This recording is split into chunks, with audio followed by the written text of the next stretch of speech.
পৃথিবী বড়ই বিচিত্র রহস্যময়। এর সব রহস্য এখনো ভেদ করা সম্ভব হয়নি। গবেষকরা কিছু রহস্য তাদের যুক্তি ও প্রমাণ দ্বারা ভেদও করেন।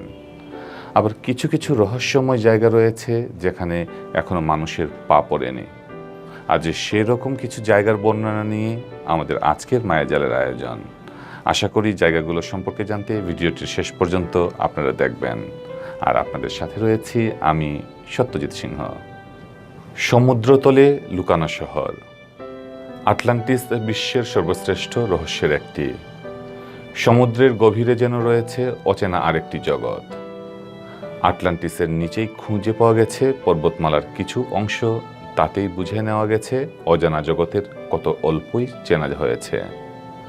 আটলান্টিসের রহস্যের কুলকিনারা নেই। বিশেষজ্ঞরা বলে থাকেন লাখো বছর আগে আটলান্টিস হঠাৎ ভূমিকম্পের সম্মুখীন হয়েছিল, ফলে পুরো দেশটা পানির নিচে চলে যায়। আটলান্টিসে মূল্যবান খনিজ পদার্থ এবং স্ফটিক ছিল, বিশেষত লাল রঙের বহুমূল্যবান। তখন বলা হতো এটি ছিল স্বর্গের একটি বাগান। এই স্বর্গে ছিল পর্বত, উর্বর সমভূমি, নদী ও হ্রদ। কিন্তু হারিয়ে যাওয়া সেই আটলান্টিস এখন বিশাল সমুদ্র। গভীর সমুদ্রে পরিবেশ খুব অদ্ভুত। সমুদ্রের তলদেশে অসম্ভব ঠান্ডা, ওখানে পানির চাপও অত্যাধিক। যত গভীরে যাওয়া যায় চাপ ততই বাড়ে। সমুদ্রের গভীর তলদেশে সূর্যের আলো পৌঁছায় না, তাই স্বভাবতই এই তলদেশ অন্ধকার ও রহস্যময়। পৃথিবীর পৃষ্ঠদেশের প্রায় ৭১% হল সমুদ্র। সমুদ্রের গভীরতা বিভিন্ন জায়গায় বিভিন্ন রকম। সমুদ্রের গড় গভীরতা হল ৪,০০০ মিটার। বিশালত্বের দিক থেকে যদিও সমুদ্র হল অন্যান্য প্রাকৃতিক পরিবেশের তুলনায় খুব বড়, তবুও প্রকৃতির এই অংশ যেন তুলনামূলকভাবে কম উন্মোচিত হয়েছে। গভীর সমুদ্রের উৎপাদন ক্ষমতা খুবই কম। আলো ছাড়া শালক সংশ্লেষণ সম্ভব হয় না বলে গভীর সমুদ্রে শেওলা বা জলজ উদ্ভিদ বাঁচে না। ২০০ মিটারের তলার অংশের মাছই হলো গভীর সমুদ্রের মাছ।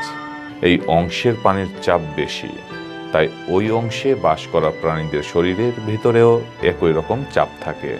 অফুরন্ত রহস্য বুকে, তাই সমুদ্র নিয়ে জানার শেষ নেই। যতই দিন এগুচ্ছে এই জানার গতি বাড়ছে। এই অজানা জগতের খোঁজ এখন জয়ের পালা। আমাজন। লক্ষ লক্ষ মাইল জুড়ে বিস্তৃত আমাজন বনকে বলা হয় পৃথিবীর ফুসফুস। পৃথিবীর সবচেয়ে বড় এই রেইন ফরেস্ট নিয়ে যতই দিন যাচ্ছে না জানার বিষয়গুলো যেন তত বেরিয়ে আসছে। এই বনের উদ্ভিদ ও প্রাণী বৈচিত্র্য পৃথিবীর দ্বিতীয় কোথাও নেই। বিশেষজ্ঞরাই স্বীকার করে নিয়েছেন আমাজন এতই বিশাল যে এর বুকের ভিতরের বহু জায়গায় আজও দেখা হয়নি। শুধু ভূখণ্ডের কথা বাদ দিয়ে নদী পথের দিকে তাকালে সে পরিমাণ এতই কম হবে যে মনে হবে আমাজনের প্রায় কিছুই আমরা জানি না। প্রতি বছরই বহু পর্যটক সেখানে যায়। তবে আমাজনের রহস্য বের করে নিতে যেসব প্রাণী বিজ্ঞানী, উদ্ভিদ বিজ্ঞানী যেখানে যান তারা একেবারেই নতুন নতুন সব প্রজাতির সন্ধান নিয়ে আসে। এমন সব জায়গায় অ্যাডভেঞ্চার করা হয় যেখানে এর আগে কেউ কোনোদিন যায়নি। এজন্যই আমাজনকে বলা যায় চেনা এবং জানার মধ্যে অচেনা ও অজানার সম্ভার।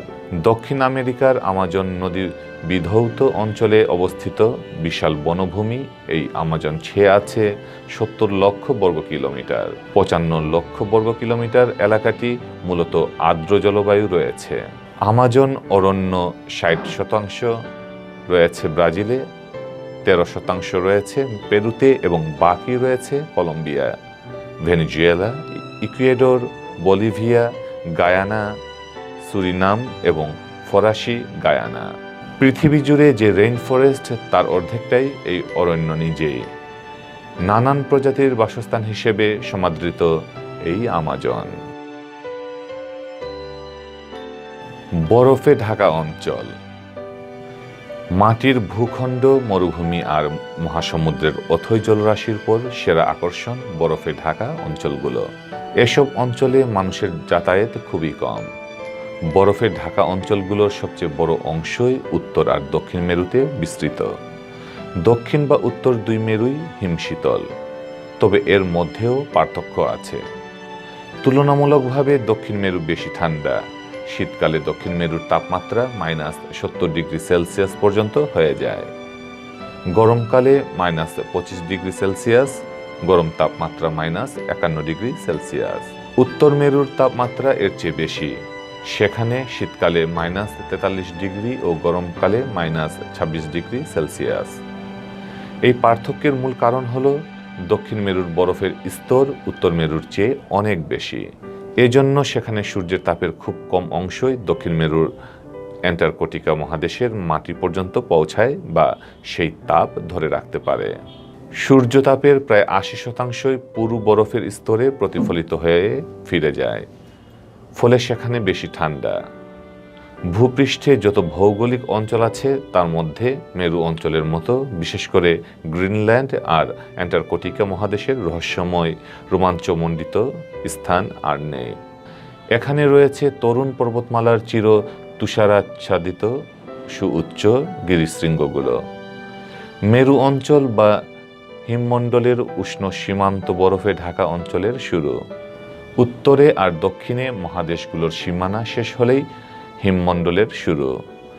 বছরের অর্ধেক দিন এই মেরুরেখা দুটোর উত্তর আর দক্ষিণাঞ্চলে সবসময় সূর্য দেখা যায়, অর্থাৎ সবসময় দিন, আর বাকি অর্ধেক বছর সবসময় রাত্রি। উত্তর মেরুতে যখন দিন, দক্ষিণে তখন রাত্রি। উত্তর আর দক্ষিণ মেরু পৃথিবীর দুই প্রান্তে অবস্থিত একটি মহাদেশ বেষ্টিত সমুদ্র, অপরটি সমুদ্র বেষ্টিত মহাদেশ। আকৃতিতে সমুদ্র আর মহাদেশ দুটোর মাঝে অদ্ভুত সাদৃশ্য আছে এবং আয়তনে দুটোই প্রায় সমান। উত্তর মেরু সাগরের গড় গভীরতা ও দক্ষিণ মেরু মহাদেশের গড় উচ্চতা প্রায় সমান। পৃথিবীতে আমাদের জানার ও দেখার শেষ নেই। আমাদের জানার বাইরে রয়ে গেছে অনেক অজানা অদেখা রহস্য। এসব রহস্যময় প্রাণ প্রকৃতি আর স্থাপত্য নিয়ে আমরা প্রতি সোমবার রাতে মায়াজালের নতুন পর্ব নিয়ে হাজির হব আপনাদেরই সামনে। লাইক, কমেন্ট ও শেয়ার দিয়ে আমাদের সাথেই থাকুন। সবাই ভালো থাকুন, সুস্থ থাকুন, বাংলা ভিউয়ের সাথেই থাকুন। ধন্যবাদ।